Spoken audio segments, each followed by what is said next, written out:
வாங்க ஃப்ரெண்ட்ஸ், ரொம்பவே ஹெல்த்தியான ராகி அடை எப்படி செய்யலாம் சொல்லி பார்க்கலாம் வாங்க. ரொம்ப சூப்பராக இருக்கும். இது நான் சுட்ட அடை தாங்க. ஃபோட்டோவை பார்த்தா நம்ப முடியல. வாங்க எப்படின்னு சொல்லி நான் சொல்லித்தரேன். அதை அப்படியே ஃபாலோ பண்ணி செஞ்சுக்கோங்க. நான் வந்து பார்த்தீங்கன்னாக்கா வெங்காயம், பச்சை மிளகா, பருப்பெல்லாம் போட்டு தான் செய்ய போகிறேன். நான் முருங்கைக்கீரை போடலை, ஏன்னா நான் பொழுது போய் செஞ்சதுனால நைட்டில் வேணாம்னு சொல்லிட்டு கீரை மட்டும் ஸ்கிப் பண்ணிட்டேன். நீங்கள் முருங்கைக்கீரை போட்டிங்கன்னா இன்னும் சூப்பராக இருக்கும். நான் வந்து எல்லாமே பொடியாக கட் பண்ணி எடுத்து வச்சுக்கிட்டேங்க. வெங்காயம், பச்சை மிளகாலாம் பொடியாக கட் பண்ணி வச்சுட்டு ஒரு நல்லா திக்கான கடாயை வச்சுக்கோங்க. அதில் ஒரு 2 குழிக்கு எண்ணெய் விட்டு கடலைப்பருப்பு, உளுத்தம் பருப்பு போட்டு செவக்க விடுங்க. நல்லா செவந்த பிறகு வெங்காயம், பச்சை மிளகாய் போட்டு கொஞ்சமாக உப்பு போட்டு லைட்டாக வதக்கிக்கோங்க. ஒரு கண்ணாடி பதம், ரொம்ப வதங்க தேவையில்ல.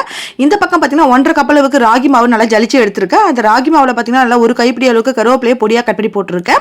இப்போ இந்த வெங்காயம்லாம் வதக்கி வச்சிருக்கோம் இல்லைங்களா, பருப்பு, வெங்காயம், பச்சை மிளகாய், கொஞ்சமாக உப்பு போட்டிருக்கேங்க. அந்த வெங்காயத்துக்கு தேவையான அளவுக்கு நான் உப்பு போட்டிருக்கேன்.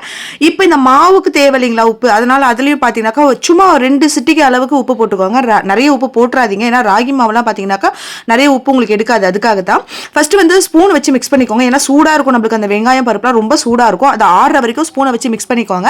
அதுக்கப்புறமா சிறுவ நார்மல் பச்சை தண்ணியை ஊற்றி நீங்கள் வந்து மாவை வந்து மிக்ஸ் பண்ண ஆரம்பிச்சிருங்க. இது வந்து கல் மாதிரி இருக்கக்கூடாது, கொஞ்சம் தலைன்னு இருக்கணும். அப்போ தான் உங்களுக்கு தோசை கல்லில் வச்சு தட்ட சொல்ல ஈஸியாக இருக்கும்.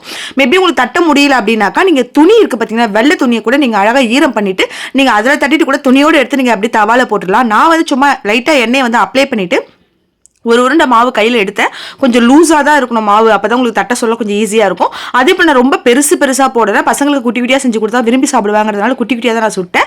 நல்லா பருப்பு, வெங்காயம், பச்சை மிளகா, கருவேப்பிலெல்லாம் போட்டு செஞ்சதுனால ரொம்ப சூப்பராக இருந்ததுங்க. வாசனையே சும்மா கம்மன்னு இருந்தது. அதே போல் பார்த்தீங்கன்னா இந்த அடை சுட சொல்ல நீங்கள் சிம்மில் தான் வச்சு செய்யணும். நீங்கள் ஹை ஃப்ளேமில் வச்சிங்கனாக்கா அதாவது உங்களுக்கு கோல்டன் ப்ரௌன் ஆகிடும்.